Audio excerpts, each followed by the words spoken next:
Cigarette smoking is injurious to health. It causes cancer. Cigarette धूम्रपान स्वास्थ्य के लिए हानिकारक है।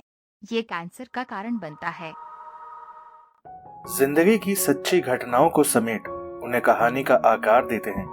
कुछ इसीलिए ही हम कहानीकार कहलाते हैं। आज आप सुनेंगे कहानीकार की कहानी, डॉक्टर।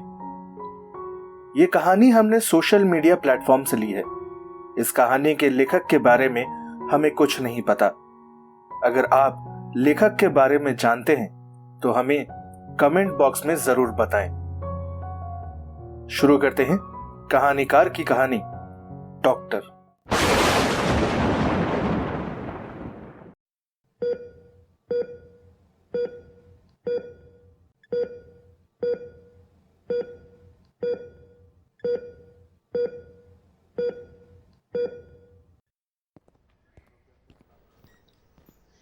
शहर के प्रसिद्ध नर्सिंग होम के चौथे फ्लोर पर आईसीयू बेड नंबर 412 में एक 65 वर्षीय मरीज अरुणांशु सेन को देखकर डॉक्टर मित्रा केबिन लौट आए। एक महिला कमरे में बैठी हैं। डॉक्टर मित्रा को देखकर उन्होंने हाथ जोड़ लिए, नमस्ते किया और उठ खड़ी हुई। डॉक्टर मित्रा ने अपनी केबिन में एक अपरिचित महिला को देखकर थोड़ा नाराज महसूस किया।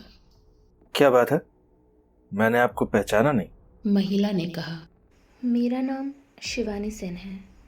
मेरे पति अरुणांशु आज एक हफ्ते से वेंटिलेशन पर हैं। मुझे उनके बारे में कुछ पता करना है।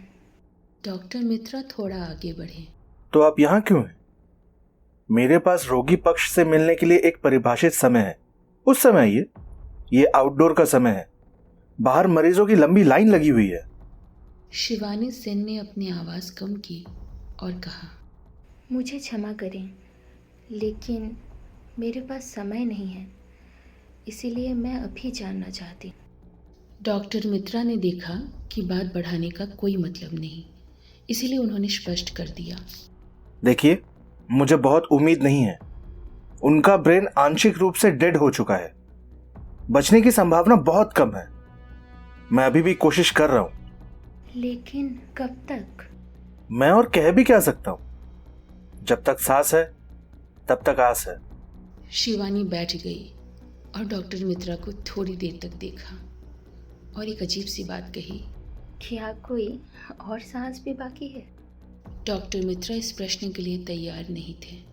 उन्होंने गुस्से से कहा, क्या मतलब? शिवानी ने उसे शांत तरीके से कहा, उसे छोड़ दीजिए, 5 दिन हो गए वो चले गए हैं। डॉक्टर मित्रा ने अपना चश्मा उतारा और उसे टेबल पर फेंकते हुए कहा, अगर आप इतना ही जानती हैं तो उन्हें ले जाइए और उनका इलाज कीजिए। शिवानी सेन ने फिर कहा, अगर मैं कर सकती थी तो मैंने किया होता। कोई रास्ता नहीं था, इसीलिए आपके पास लेके आई थी। अब मुझे ये बताइए कि उसे कैसे लेना है। डॉक्टर मित्रा का पारा 7वें आसमान पे था। बॉन्ड पर हस्ताक्षर कीजिए और कुल मिला के 12 लाख का जो बिल हुआ है उसका भुगतान कीजिए और ले जाइए अपने मरीज को। शिवानी सेन ने एक गणितकार की तरह कहा। नर्सिंग होम में एडमिट होने के 2 दिनों के भीतर ही उनकी मृत्यु हो गई। तब से आप 5 और दिनों के लिए वेंटिलेशन लगाकर पैसे लूट रहे हैं। उन 2 दिनों में सब कुछ मिलाकर सिर्फ 1,25,000 रुपये बिल हुआ था। मैं वो आपको दे रही हूँ। डॉक्टर मित्रा ने गुस्से में कहा, मैंने आपको कभी देखा तक नहीं। उनका बेटा यहाँ आया था, उन्हें भर्ती करवा गया है और मैं आपकी बातें सुनने के लिए यहाँ पे बैठा नहीं हूँ। यदि ऐसा ही है तो। डॉक्टर मित्रा बात खत्म नहीं कर सके। मोबाइल बज उठा। हेलो, डॉक्टर मित्रा यार। मैं आईसीयू 412 बेड के मरीज अरुणांशु सेन का बेटा हूँ। अरे मिस्टर, यहाँ तुम्हारी माँ आके मुझे परेशान कर रही हैं। वो दिखावा कर रही हैं कि उन्हें मरीज के बारे में सारी जानकारी है। यहाँ कोई मजाक चल रहा है क्या? मैं साफ साफ कह दे रहा हूँ, अगर इसी तरह वो नर्सिंग होम में आके परेशान करती रही ना तो मैं पुलिस बुला लूंगा। डॉक्टर क्या कह रहे हैं? आपने मेरे माँ को कहाँ पाई? वो तो 5 साल पहले एक्सपायर कर गए हैं। ये तुम क्या कह रहे हो? फिर मेरे सामने ये कौन खड़ा है? धोखेबाज होगी। उसके बाद बिल्कुल मत सुनिए, मैं आ रहा हूँ। फोन छोड़कर डॉक्टर मित्रा ने महिला को एक व्यंग्यात्मक मुस्कान दी। बैठिए, आपका बेटा आ रहा है, उसको आने दीजिए, फिर तय करते हैं। शिवानी सेन ने कहा। डॉक्टर मित्रा, मैं अपने बेटे के आने से पहले ही निकल जाऊंगी। मेरे पति बाहर मेरा इंतज़ार कर रहे हैं। उनका शरीर आपके द्वारा दिए गए वेंटिलेशन पर है, लेकिन वो पिछले 5 दिनों से मेरे साथ ही हैं। उसे देखना चाहते हैं? वो देखिए। डॉक्टर मित्रा ने एक झटके से पीछे मुड़ के देखा। मरीज को देखने के लिए छोटे से बेड पर अरुणांशु सेन बैठे हुए हैं। डॉक्टर मित्रा थोड़ी देर पहले ही इनके मृत शरीर को वेंटिलेशन में देख कर आए हैं। पसीना उनके माथे से टपकने लगा। रुमाल से पसीना पोंछते हुए डॉक्टर मित्रा ने कहा, इन सब का मतलब क्या है? इस बार अरुणांशु सेन की आवाज सुनाई दी। मेरे बेटे को ऐसा रास्ते पर बिठा के आपको क्या मिला? एक छोटी सी नौकरी तो करता है, पैसे कहाँ हैं? आप डॉक्टर है या डाकू? शिवानी देवी ने कहा। लेकिन मैं आपको बिल्कुल भी निराश नहीं करूंगी। मैं अपने हाथों की चूड़ियाँ देकर जा रही हूँ। आप उसके पार्थिव शरीर को विदा कीजिए। डॉक्टर मित्रा दीवार के सहारे खड़े हैं। चेहरा टेढ़ा हो चुका है। फिर जो देखा उन्होंने, वो देखकर उनके दिल की धड़कनें 4 गुना बढ़ गई। साड़ी के नीचे से 2 पतले हाथ निकले। उन हाथों पर कोई चमड़ी नहीं है, सिर्फ कुछ हड्डियां, और उनमें सोने की चूड़ियां। मुझे कुछ नहीं चाहिए, नहीं चाहिए। तब तक अरुणांशु और शिवानी आगे आ चुके थे। उन दोनों ने लगभग एक साथ कहा, क्या हुआ डॉक्टर? क्या हुआ क्या तुम्हें डॉक्टर? पैसे नहीं कमाने? अभी पैसे नहीं ये कमाने, एक अवसर है। यही तो एक अवसर क्या है। हुआ? हाथों से चूड़ियाँ उतार लीजिए। चूड़ियाँ हाथ। नहीं।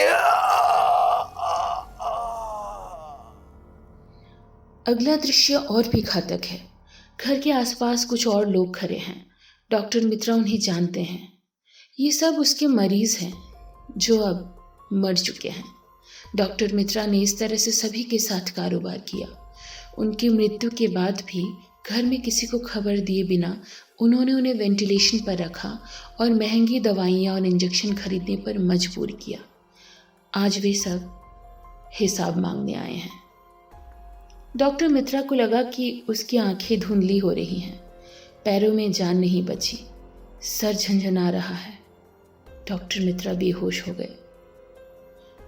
डॉक्टर घोष ने आकर नाड़ी देखी।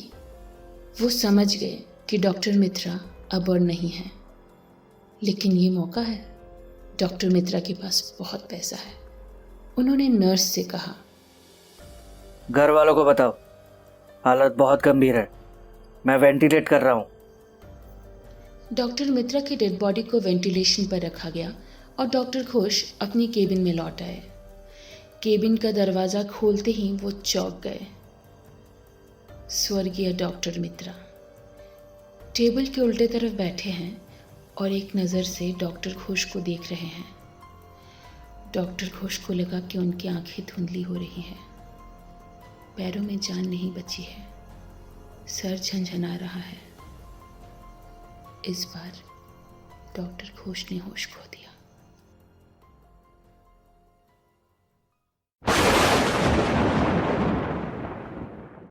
आप सुन रहे थे कहानीकार की कहानी। डॉक्टर। नैरेटर और शिवानी सेन की भूमिका में प्रियंका पांडे, अरुणांशु सेन, शायन चटर्जी। अरुणांशु सेन के बेटे प्रीतम मुखर्जी। सूत्रधार डॉक्टर मित्रा और डॉक्टर घोष की भूमिका में Devjit Mukherjee. Direction, sound, poster design and production में देवजीत मुखर्जी। अगर आपको हमारी कोशिश जरा सी भी अच्छी लगी तो इस वीडियो को लाइक कीजिए, अपने दोस्तों के साथ शेयर कीजिए और इसी तरह कहानीकार की नई कहानियों को सुनने के लिए चैनल को सब्सक्राइब कीजिए। सब्सक्राइब करने के बाद बेल आइकन को प्रेस करके नोटिफिकेशन को ऑल पे कर लीजिएगा ताकि हमारी नई कोशिशें सीधे आप तक पहुंच सकें। आप हमें हमारे फेसबुक पेज पे भी फॉलो कर सकते हैं, लिंक डिस्क्रिप्शन में है।